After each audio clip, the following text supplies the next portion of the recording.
It's time. The storm is approaching. When I give the word, throw the lever. Yes, master. Now, Igor!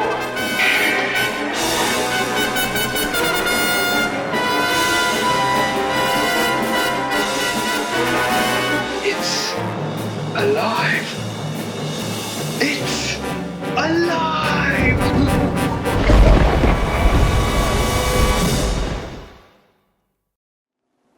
Hello there. TheBruSho feels it would be unkind to show this picture without a friendly word of warning. We are about to unfold on the story of Frankenshow, a man of science who sought to create a beer unlike any other, one that was birthed using an exotic and mysterious purple yam called ube. You see, this Asian root vegetable has subtle notes of vanilla and a striking purple color, and he wondered if its color and flavor could be used to create the most terrifying Halloween homebrew. It is one of the most unusual stories ever told, and I think it will thrill you. It may shock you. It might even horrify you. So, if any of you fear that your nerves cannot handle such a strain, then now is your chance to, well, we warned you.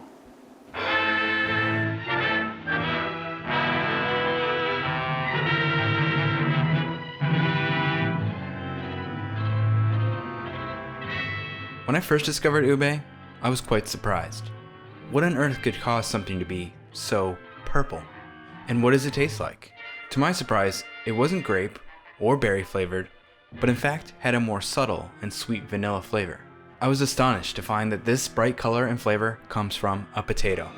Well, technically a purple yam, and it's quite popular in the Philippines. But no matter what it's technically called, I knew I needed to find a way to bring it to life in a beer. I began planning out my creation. It must drink and taste like a beer, but with the twist of having that glorious purple color and the slight vanilla sweetness to back it up. It would make for the ultimate Halloween party beer.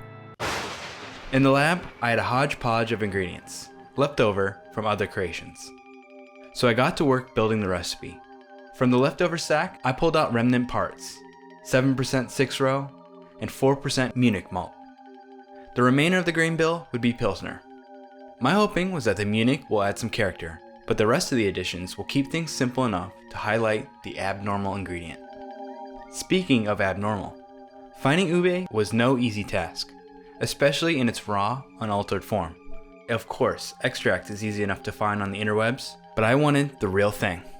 After digging around at the local Asian markets, the best I could find was purple yam paste. I snatched a few bottles and will supplement this with extract as needed. It's certainly sweet and has a dark purple color, so my hopes were high. All I needed to do was wait for the right night to brew my creation. Press the button. Yes, master.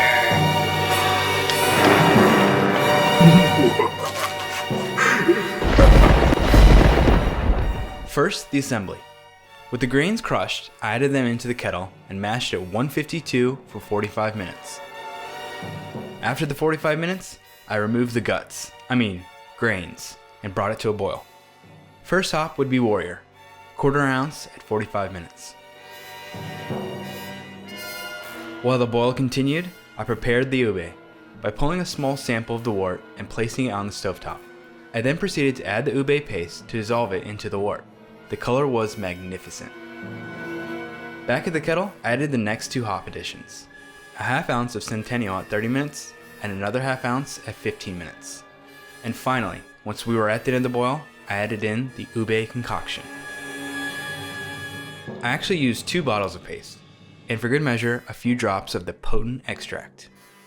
While the color wasn't too strong, it had taken on somewhat of a purple hue. Either way, I took the original gravity and it was 1.052. I chilled the rest down to 66 degrees and transferred into a fermentation device, into which I added the final part, an ale yeast, to bring life to my creation. And it didn't take long, because the next day, there were signs of life. It's alive!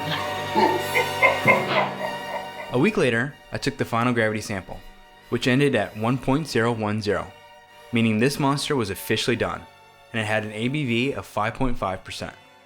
And while the sample did have a very unique flavor, it was the color that was truly lacking. It seemed that much of it had fallen out during fermentation, or maybe I just simply didn't add enough of the abnormal ingredient. Either way, I added a little more extract into the keg, and then transferred the beer in. All I could do now was wait, and see if my creation was truly alive, or if it was dead in the water. Now, Igor! It's alive! It's alive!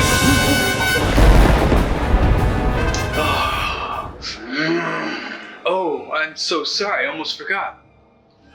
You want to try some? Drink! Drink! Oh, drink good!